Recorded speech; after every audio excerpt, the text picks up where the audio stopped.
लोकसभा निवडणुकीच्या पार्श्वभूमीवर खोपोली पोलिसांचा रूट मार्च। लोकसभा निवडणुकीच्या पार्श्वभूमीवर खोपोली पोलीस ठाणे हद्दीत येत असलेल्या शहर व गावातील मुख्य मार्गाने पोलिसांनी शुक्रवार दिनांक 26 एप्रिल रोजी रूट मार्च काढला। विशेष म्हणजे यामध्ये बीएसएफ पथकाचा मोठ्या प्रमाणात समावेश होता।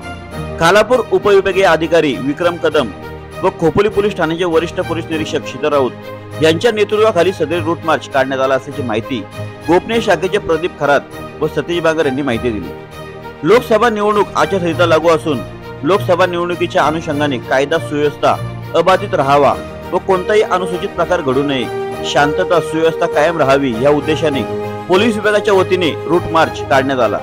यावेळी खोपोली पोलीस ठाण्याचे अधिकारी कर्मचारी व बीएसएफ पोलिसांचे विशेष पथक उपस्थित होते।